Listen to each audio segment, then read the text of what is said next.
안녕하세요. 오늘 하루도 주님의 위로하심과 세임 주심이 여러분 하루 가운데 가득하기를 축복합니다. 오늘 본문은 사무엘상 17장 31절부터 마지막 절까지 함께 보도록 하겠습니다. 어떤 사람이 다윗이 한 말을 듣고 그것을 사울에게 전하였으므로 사울이 다윗을 부른지라. 다윗이 사울에게 말하되 그로 말미암아 사람이 낙담하지 말 것이라. 주의 종이 가서 저 블레셋 사람과 싸우리다 하니 사울이 다윗에게 이르되 네가 가서 저 블레셋 사람과 싸울 수 없으리니 너는 소년이요 그는 어려서부터 용사임이니라. 다윗이 사울에게 말하되 주의 종이 아버지의 양을 지킬 때에 사자나 곰이 와서 양떼에서 새끼를 물어가면 내가 따라가서 그것을 치고 그 입에 새끼를 건져내었고 그것이 일어나 나를 해하고자 하면 내가 그 수염을 잡고 그것을 쳐 죽였나이다. 주의 종이 사자와 곰도 쳤은즉 살아계시는 하나님의 군대를 모욕한 이 할례받지 않은 블레셋 사람이리이까 그가 그 짐승의 하나와 같이 되리이다. 또 다윗이 이르되 여호와께서 나를 사자의 발톱과 곰의 발톱에서 건져내셨은즉 나를 이 블레셋 사람의 손에서도 건져내시리이다. 사울이 다윗에게 이르되 가라 여호와께서 너와 함께 계시기를 원하노라. 이에 사울이 자기 군복을 다윗에게 입히고 노투구를 그의 머리에 씌우고 또 그에게 갑옷을 입히매 다윗이 칼을 군복 위에 차고는 익숙하지 못하고는 시험적으로 걸어보다가 사울에게 말하되 익숙하지 못하니 이것을 입고 가지 못하겠나이다 하고 곧 벗고 손에 막대기를 가지고 시내에서 매끄러운 돌 5을 골라서 자기 목자의 제구 곧 주머니에 넣고 손에 물매를 가지고 블레셋 사람에게로 나아가니라. 블레셋 사람이 방패를 든 사람을 앞세우고 다윗에게로 점점 가까이 나아가니라. 그 블레셋 사람이 둘러보다가 다윗을 보고 업신여기니 이는 그가 젊고 붉고 용모가 아름다움이라. 블레셋 사람이 다윗에게 이르되 네가 나를 개로 여기고 막대기를 가지고 내게 나왔느냐 그 하고 그의 신들의 이름으로 다윗을 저주하고 그 블레셋 사람이 또 다윗에게 이르되 내게로 오라 내가 네 살을 공중의 새들과 들짐승들에게 주리라 하는지라. 다윗이 블레셋 사람에게 이르되 너는 칼과 창과 단창으로 내게 나아오거니와 나는 만군의 여호와의 이름 곧 네가 모욕하는 이스라엘의 군대의 하나님의 이름으로 내게 나아가노라. 오늘 여호와께서 너를 내 손에 넘기시리니 내가 너를 쳐서 네 목을 베고 블레셋 군대의 시체를 오늘 공중의 새와 땅의 들짐승들에게 주어 온 땅으로 이스라엘의 하나님이 계신 줄 알게 하겠고 또 여호와의 구원하심이 칼과 창에 있지 아니함을 이 무리에게 알게 하리라. 전쟁은 여호와께 속한 것인지 그가 너희를 우리 손에 넘기시리라. 블레셋 사람이 일어나 다윗에게로 마주 가까이 올 때에 다윗이 블레셋 사람을 향하여 빨리 달리며 손을 주머니에 넣어 돌을 가지고 물매로 던져 블레셋 사람의 이마를 치매 돌이 그의 이마에 박히니 땅에 엎드러지니라. 다윗이 이같이 물매와 돌로 블레셋 사람을 이기고 그를 쳐 죽였으나 자기 손에는 칼이 없었더라. 다윗이 달려가서 블레셋 사람을 밟고 그의 칼을 그의 칼집에서 빼내어 그 칼로 그를 죽이고 그의 머리를 베니 블레셋 사람들이 자기 용사의 죽음을 보고 도망하는지라.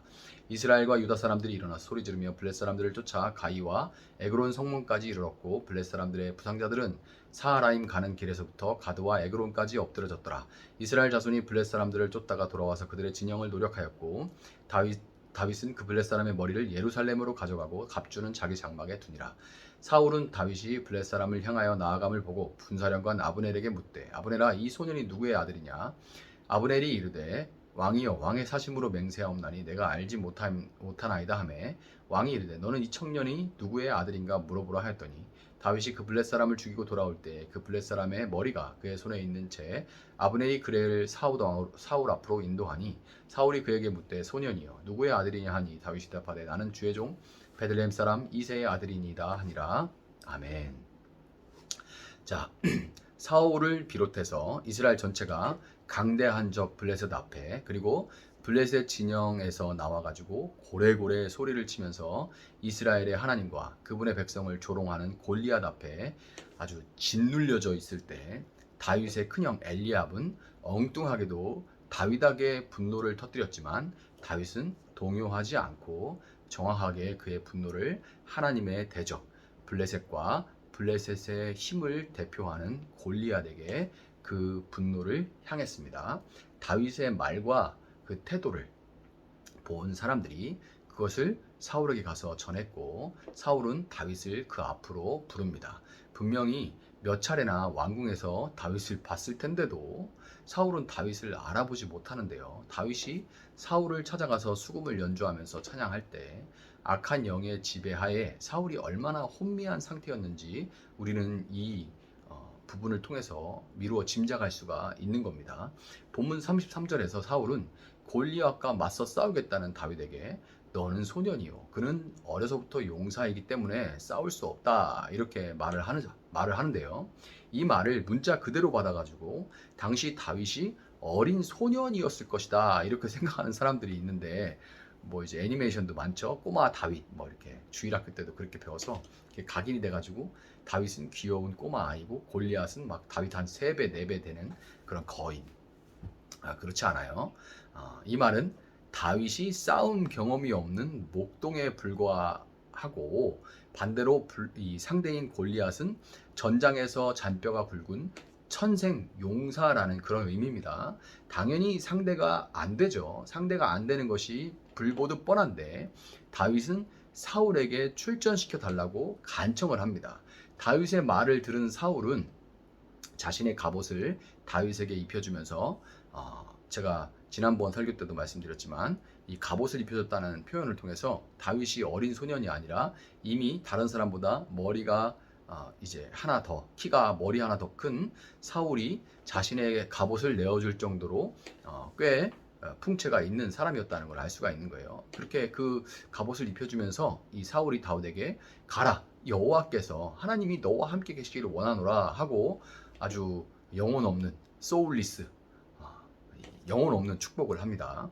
하나님과 관계없는 사울이 이런 축복에 진심일 리는 없고 닳고 다른 정치인이 다 된 이 사울이 그 바라기는 그 속내는 만에 하나 다윗이 변수는 항상 있잖아요. 공은 둥글다 이런 말도 있지 않습니까? 축구 같은 거에.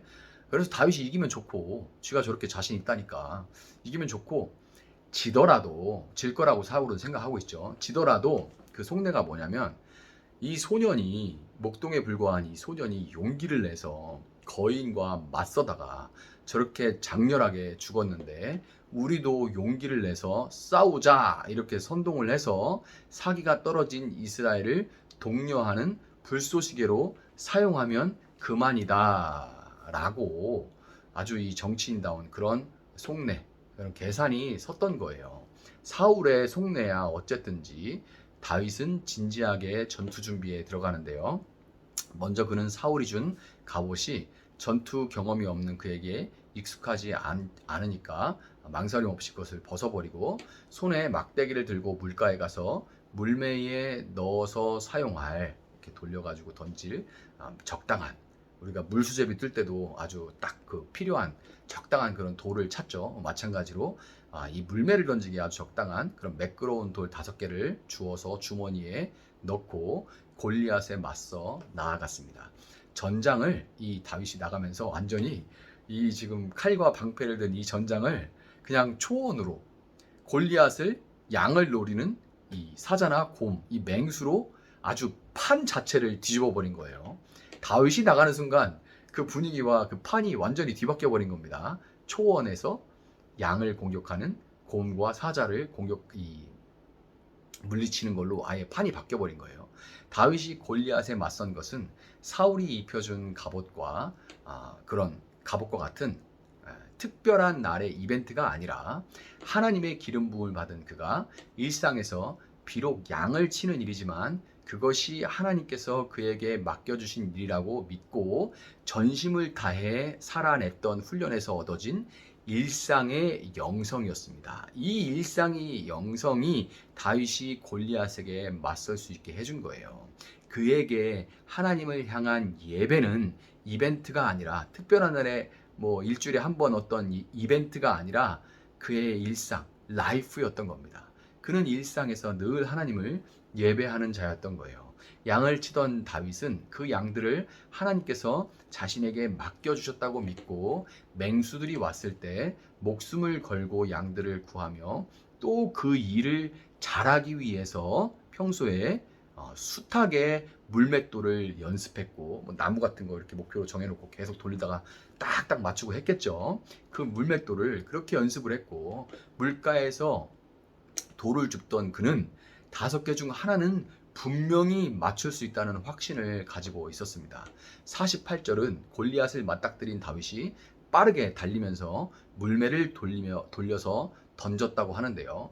다윗은 애초에 골리앗은 크고 갑옷과 무기까지 다 무거워서 굉장히 느릴 것이다 라고 생각하고 스피드로 승부를 보려고 계획을 세웠던 거예요. 참으로 시의적절한 전략이고 전략 못지않은 실력이 아닐 수 없습니다. 많은 사람들이 크게 착각하는 것이 나는 아무것도 아니고 아무것도 못합니다 라는 고백으로 정말 아무것도 하지 않았는데 하나님이 신비하게 개입하셔서 기적이 일어나야만 하나님이 하셨다라고 생각하는 그런 착각들을 해요. 여러분, 나는 아무것도 할 수 없습니다에서 그치면 안 되고, 여기서 그치는 것이 아니라 그러나 하나님이 함께 하시면 모든 것을 할 수 있습니다 까지 나아가서 일상에서 실력을 갖추는 것이 참된 믿음인 거예요. 골리앗을 무찌른 다윗은 45절, 46절, 47절에서 정말 가슴이 웅장해지는 믿음의 선포를 하는데요. 그의 담대한 외침에 귀를 기울여 보면 왜 하나님께서 사울이 아니라 다윗을 이스라엘의 왕으로 선택하시고 그에게 기름을 부으셨는지를 알 수가 있습니다. 그는 자신의 싸움이 누구를 위한 것인지 분명히 알고 있었고, 또한 비록 싸움 자체는 그가 하는 거죠. 그가 하는 것임에도 불구하고 그 전쟁은 하나님께 달렸다는 것을 온전하게 인정하고 있었습니다. 다윗의 승리를 통해서 사람들은 보잘것없는 목동을 통해서도 일하시는 하나님, 이스라엘을 그들의 적 맹수로부터 지키시는 분은 사울이 아니라 이스라엘의 참된 왕이시오 목숨으로 그분의 양들을 지키시는 선한 목자이신 하나님이라는 것을 깨닫고 그들의 연약한 믿음을 회복시킬 수가 있었던 겁니다. 여러분, 이것이 하나님이 스스로 왕된 사울이 아니라 다윗을 택하시고 세우신 이유이고, 또한 동시에 이 시대의 왕 같은 제사장으로 여러분과 저를 택하시고 세우시는 이유입니다. 일상에서 하나님을 예배하며 범사의 하나님을 인정하며 실력을 갖추고 내가 아니라 내 삶의 주인이시오 나를 통해 일하시는 하나님께 결과를 내어 맡기고 내 앞에 닥쳐온 죄와 악한 일들에 맞서 싸워 하나님의 백성들을 구하고 섬기는 것, 그것이 바로 우리 삶의 참된 의미인 것입니다. 다윗이 일어나니까 그동안 짓눌려서 마치 신앙이 없는 것처럼 패배주의에 쩔어있던 그런 이스라엘이 다윗이 앞서 그렇게 나가고 그 믿음의 승리를 보니까 함께 와 하고 일어나서 블레셋을 물리치고 그들의 것들을 약탈한 것과 같이 시대 정신에 눌려서 교회는 끝났다, 믿음이 의미가 없다 이렇게 옴짝달짝 못하고 겨우겨우 숨만 쉬는 이 시대의 교회와 하나님의 사람들은 여러분들이 믿음으로 일어나기를 기다리고 있다는 것을 여러분 기억하시고, 여호와의 구원하심은 칼과 창에 있지 않고 전쟁은 여호와께 속했다는 것을 선포하면서 믿음으로 오늘을 살아내는 여러분이 되시기를 예수님의 이름으로 축복합니다. 잠시 기도하겠습니다. 사랑하시는 하나님, 감사합니다. 하나님께서는 오늘 이 시대에 다윗을 찾고 있는 것, 또 다윗을 세우기를 기대하고 있다는 것을 우리가 알게 됐습니다. 하나님, 참으로 어두운 시대이고 골리앗에게 짓눌려 있는 이 시대이지만, 그러나 정말 여호와의 구원은 칼과 창과 단창에 있지 아니하고 오직 모든 전쟁은 여호와께 속했다라는 것을 우리가 선포하며 믿음으로 일어날 수 있게 하시고, 그때에 다시금 교회가 일어나고 믿는 자가 일어나고 하나님의 일들이 흥망하는 모습을 우리가 볼 수 있도록 하나님 함께 해주시기를 원합니다. 우리 삶 또한 정말 하루 일상 가운데 일에 또 가족에 여러 가지 어려운 일들에 우리가 지치고 낭망하고 눌려있을 때가 얼마나 많은지 모릅니다. 그러나 하나님, 우리의 삶의 주인이 하나님이심을 선포하며 하나님께서 우리를 위해 싸우신다는 것을 믿고 우리가 다시금 일어나 오늘 하루를 믿는 자로 살아갈 수 있도록 주님 도와주시고, 하나님의 도우심을 목도할 수 있도록 하나님 우리와 함께하여 주시옵소서. 감사하며 예수님의 이름으로 기도합니다. 아멘. 오늘 주신 말씀 붙들고 계속해서 기도합니다.